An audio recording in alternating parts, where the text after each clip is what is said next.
sabe o que é mais revoltante? É ver que isso vem bem na sequência da questão dos deportados dos Estados Unidos. Aí eu imagino o Lacombe, imagino o Alan dos Santos, imagino Rodrigo Constantino. Eles estão sem algemas nos Estados Unidos. Mas se eles vierem para o Brasil, eles serão algemados.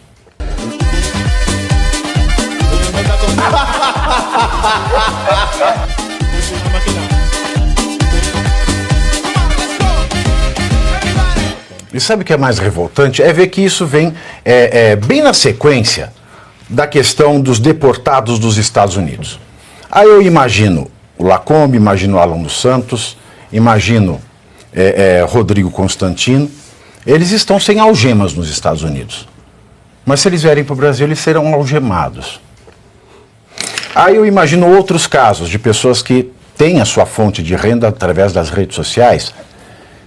E o que esse ministro faz? Este usurpador do direito. Aliás, nós temos um tribunal hoje, uma composição de ministros que usurpa o STF. Tanto é que é o MSTF. Que é a mesma maneira que o MST invade uma terra que não lhe pertence, estes senhores ocupam a cadeira de um tribunal que não lhes pertence por falta ou não uso do notável saber jurídico. Se torna MSTF, portanto. E, além desse fato de eles estarem livres lá e aqui eles, se para cá voltassem, o fato de que seriam algemados, somando-se à questão daqueles que vivem na rede social, essas pessoas perderam seu meio de vida, elas perderam seu ganha-pão, elas têm gastos com advogados, elas não dormem pela intimidação, elas têm um dano psicológico incalculável e elas não têm como prover a própria comida. Isso não é falta de direitos humanos, doutora Ana Paula?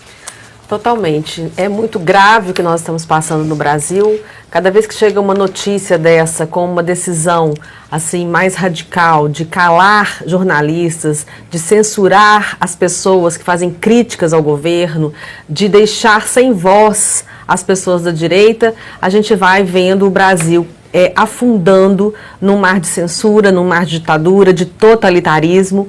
É muito grave, muito triste isso que nós estamos vendo acontecer e, ao mesmo tempo, a gente vê essa mídia tradicional vendida para esse sistema totalitário. De um lado, a total ausência de transparência nos próprios processos com esses sigilos e por parte do STF. Sigilo mais ou menos, né? Porque quando quer soltar... ou quando quer falar para a mídia, porque o caso do Cid, veja a delação dele. A parte interessada não pôde ver, mas o Hélio Gaspari da Folha teve acesso à integralidade. Exatamente.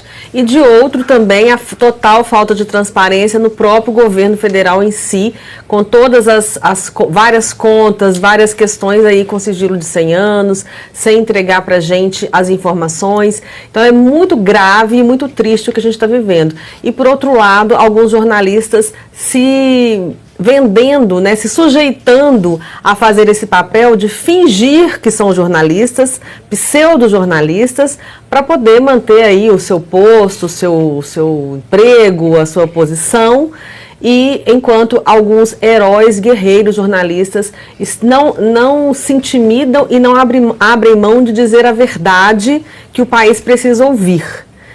E, mais uma vez, uma voz é calada, como tantas outras já foram, e nós vamos seguir lutando para que a gente possa ficar livre desse totalitarismo e dessa censura no nosso país. A verdade, meus senhores, eu costumo dizer que ela é uma linha reta. A verdade não, porque a verdade está acima de qualquer ser humano. O que é verdadeiro é uma linha reta. O que é verdadeiro é demonstrável. E se é demonstrável, aquilo que é verdadeiro é compreensível. Portanto, num país em que, ao invés de comprovar a falsidade do outro, se é que ele existe, através da demonstração do que é verdadeiro, opta-se por calar aquele contra o qual se faz uma acusação, isso é a prova cabal, em filosofia, em lógica, em sociologia, de que nós não vivemos um Estado democrático de direito. Não vivemos. Eu vou passar a palavra agora para o professor Marcelo Suano, mas quero lhes dizer o seguinte, somos 27 mil telas aqui no YouTube, quero agradecer a grande audiência já desse começo de programa, 27 mil telas e 14 mil likes. Olha, falta este número tenebroso, 13. Quantas telas somos no X, alemão? Somos quase 6 mil telas no X. No X, deixe o seu coração, reposte, retweet. Se puder, venha para o YouTube que eu acompanho as conversas aqui no chat e coisas boas ou coisas que eu quero falar, eu aproveito para puxar e agradeço a contribuição que vocês dão no chat. Então, 6 mil telas no X, dê o coração, reposte, retweet. Se puder, venha para o YouTube, já somos 28 mil telas no YouTube e 14 mil likes. Além, é claro, dos milhares de telespectadores pela Parabólica através da TVD News e dos ouvintes nas emissoras de rádio parceiras. Professor Marcelo Suano. Fábio, você falou que nós não somos ninguém em matéria de direito. O que eles conseguiram fazer é que nós não somos ninguém em matéria de cidadania. Nós não temos mais cidadania no Brasil. E eles conseguiriam isso por intermédio da destruição do Estado Democrático de Direito, porque isso está muito bem configurado. É interessante que eu lembro que o atual presidente da República, eu vou evitar de falar Sua Excelência, certa vez falando sobre a morte, ele disse que ele não pensava muito na morte, mas ele tinha medo. Ele precisa ter medo da morte. É curioso porque chega um determinado momento da vida que a tua grande preocupação é tentar entender como é que você vai ser lembrado, tá? Essas pessoas, eles têm que ter muito medo da morte, porque a memória dele, sobre eles, não será uma memória boa. Ao contrário do Lacombe. Por exemplo, eu sinto muito orgulho de estar em um lugar onde nós sabemos que já não é mais uma questão apenas de bravura, não é isso que se trata de coragem. É que você sabe que vale a pena você ir em busca de algo que significa exatamente o que é verdadeiro. Porque você sabe que isso é o melhor para a vida, para a humanidade, para todos nós, para o equilíbrio, para a sociedade. O Lacombe está desse lado. O Arthur teve o privilégio de estar ali. O Arthur é uma dessas personalidades, você é uma dessas personalidades. Diego, a Ana, nós, a Oeste, todos estamos do lado daqueles que, de alguma maneira, estamos em busca do que é verdadeiro. E a gente trabalha tendo convicção disso. Essa é a razão pela qual alguém pode dizer, não, vocês cometeram um erro de avaliação, mas nunca vão dizer que nós somos mentirosos. Porque nós não escondemos aquilo que a gente vê. Eles sim, não à toa que eles precisam colocar sob sigilo. E a pergunta que eu teria para fazer, que é uma pergunta que eu não sou jurista. Tudo bem. Em que circunstâncias você pode colocar sob sigilo, exceto se afeta? Olha, não as partes. Eu vou lhe dizer. Eu vou lhe dizer. A investigação, em regra, é sigilosa. O processo, em regra, é público. Mas não para as partes. Toda investigação é sigilosa, mas não para as partes. Exato. Naquilo que as envolve. Exato. Não pode ser. Por isso que mataram o Estado Democrático de Direito.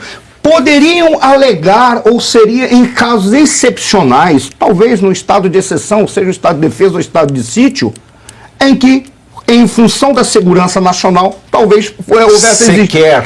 Mas a Constituição nos diz isso não que está na Constituição. Sequer, a nossa Constituição diz que sequer no estado de sítio a gente pode suprimir direitos e garantias individuais. E o que a gente viu no vazamento que o Elon Musk fez dos Alexandre de Moraes Papers, assinados por ele, ora pelo juiz auxiliar de instrução criminal, desembargador em São Paulo, Ayrton Vieira, temporariamente suspendendo direitos e garantias fundamentais, o que a Constituição proíbe, está escrito.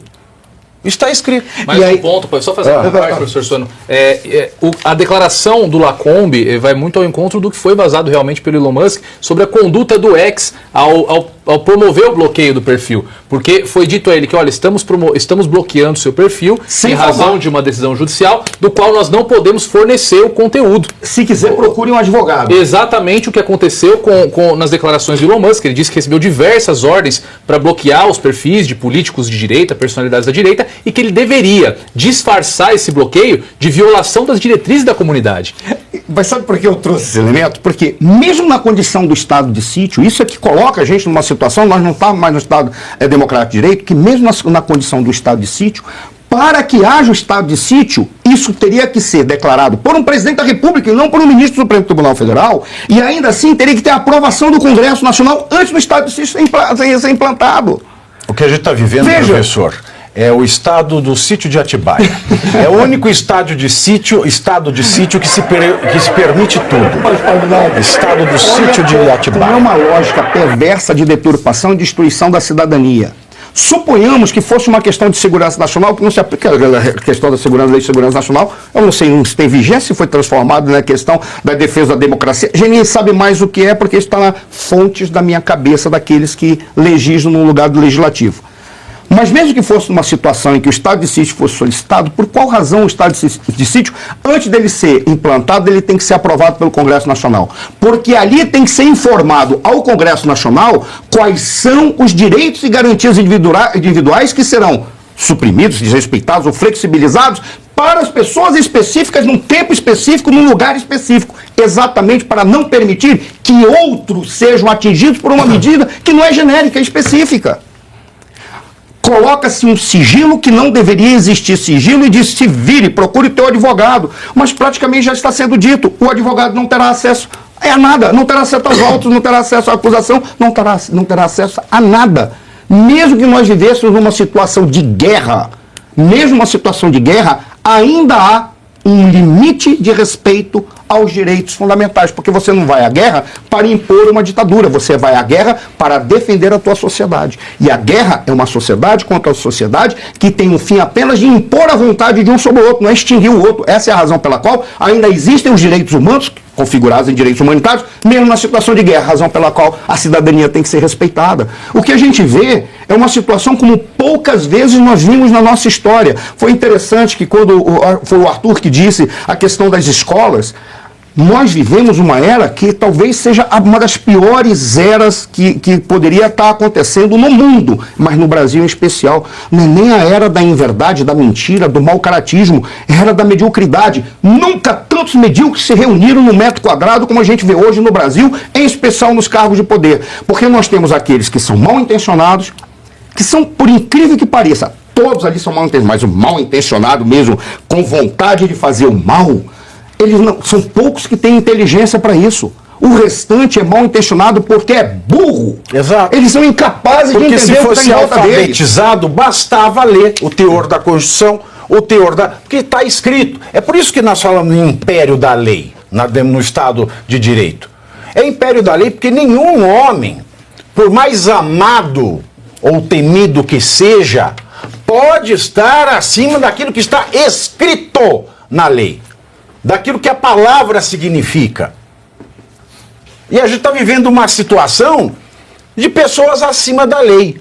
O século XX mostrou o que foram os regimes com sujeitos humanos de carne e osso e merda acima da lei, como Hitler, como Mussolini, como Stalin e tantos outros facínoras, como a família Castro, como Daniel Ortega, que são sujeitos que estão acima da lei. É por isso que não há democracia sem Estado de Direito, e é por isso que o Estado de Direito é o império da lei. E falando nisso, como é que a gente consegue mudar esta rota?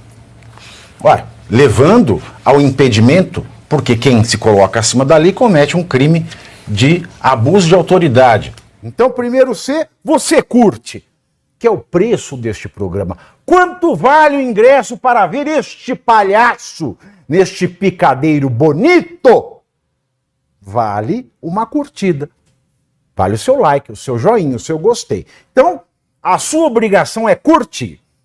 Se puder, comente, porque quem comenta ajuda no engajamento.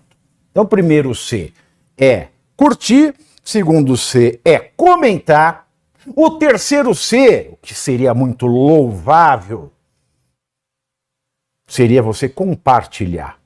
Tem um link que é a setinha, uma setinha assim, meia bomba. Sabe aquela, a setinha da pipa do vovô que se esforça? Você vai lá, copia o link, cola no seu Orkut, no seu Facebook, no WhatsApp, no Telegram, manda sinal de fumaça, pombo correio, não é pombo correio do banheiro, é o pombo correio que leva as mensagens, você passa para todo mundo que você gosta, para quem você não gosta, você também passa. Então, ó, curtiu, comentou, compartilhou, e se puder, se quiser, se o seu bolso comportar e se seu coração assim permitir, contribua com este programa que vai substituir o Jornal Nacional. Olha que pretensão maravilhosa, hein? Se liga, ô Bonner, nós vamos derrubar o Jornal Nacional. Esta é a meta.